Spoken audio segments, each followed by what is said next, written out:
오늘 말씀은 누가복음 17장 1절에서 10절입니다. 사사기 7장에 보면 미디안군이 이스라엘을 침공하게 되죠. 그 수에 비해 이스라엘군은 형편이 없습니다. 급히 소집한 군사가 고작 3만 2천 명이었죠. 적군에 비해 숫자적으로 너무 열악합니다. 다시금 군사를 소집해야 할 상황이죠. 그런데 하나님은 사사 기드온에게 이 숫자도 많다고 생뚱맞은 말씀을 하십니다. 그 수를 확 줄이라고 하시죠. 그러시면서 내리신 명령이 혹여 전쟁에 목숨을 잃을까 두려워하는 자들로 하여금 집에 가서 애나 보도록 해라.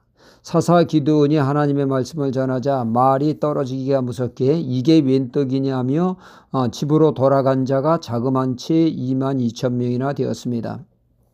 이제 남은 병사는 10,000명밖에 남지 않았죠. 이 10,000명을 가지고 무슨 전쟁을 하나 난처해할 때 하나님은 의의 말씀을 또 하십니다. 아직도 많다는 것입니다. 이번엔 물가로 데리고 물을 마시게 하되 무릎을 꿇고 손으로 물을 핥아 먹는 자 300명을 가지고 전투하라 하십니다. 하나님이 친히 어떻게 싸울 것인가를 알려주셨고 횃불과 항아리를 준비하라 하셨죠.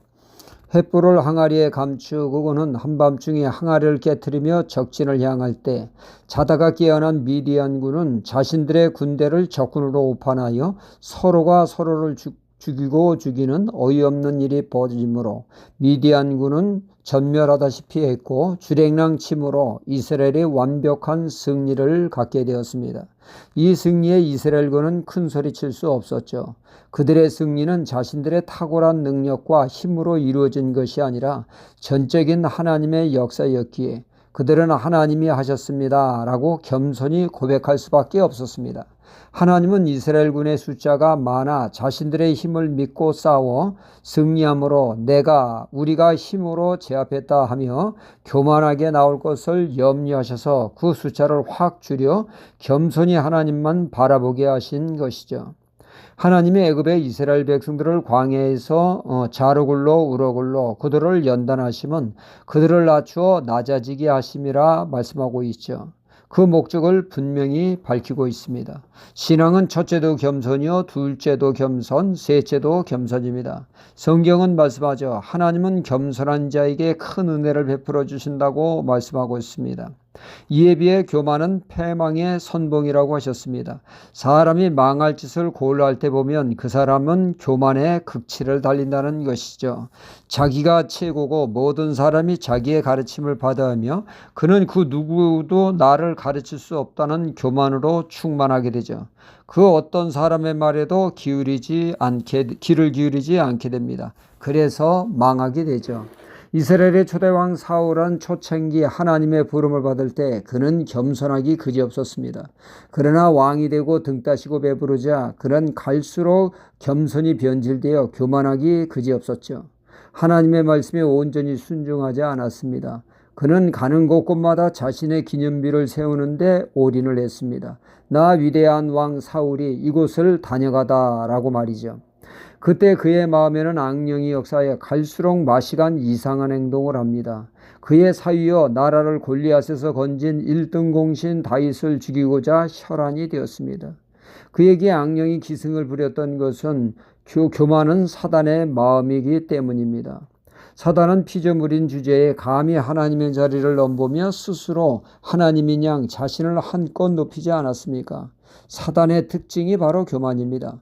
사울왕이 교만해지니까 사단은 사울왕을 농락하게 된 것이죠.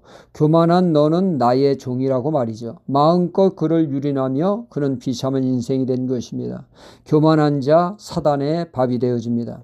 예수님 당시 바리새인들 얼마나 교만했습니까? 눈만 뜨면 기도만 하기만 하면 그들은 기도가 아니라 자기 자랑으로 일관했죠. 일주일에 2번 금식하며 또한 세상이 알아달라고 나팔 불며 구제합니다. 그런 그들의 모습에 사람들은 믿으려면 바리새인처럼 믿어라. 우리 신앙의 모델이라고 추켜 세우며 그들의 신앙을 대단하다고 보았지만 중심을 보시는 주님을 속일 수는 없었죠. 주님은 그들에 대하여 마귀의 한통속이다. 사단이 그들의 압이라고 말씀하셨습니다. 주님은 종의 비유를 들어 오늘 말씀하십니다. 종이 하루 종일 밭에 나가 하루 종일 떼약볕에 허리 한번 제대로 펴지 못하고 힘들게 일했다고 집에 돌아와 마당 쓸고 집안일하고 겨우 밥 한 끼 얻어먹으며 고마워합니다. 이것이 종의 모습이라는 것이죠. 종이 일을 뼈아프게 일을 했어도 집에 돌아와 대접받지를 않습니다. 종은 그저 아무리 수고했을지라도 할 일을 했을 뿐입니다. 라고 겸손히 자신을 낮추듯이 하나님의 자녀가 그런 삶을 살아야 한다고 주님은 말씀하십니다. 주님은 말씀하시기를 나는 온유하고 겸손하다고 하셨습니다.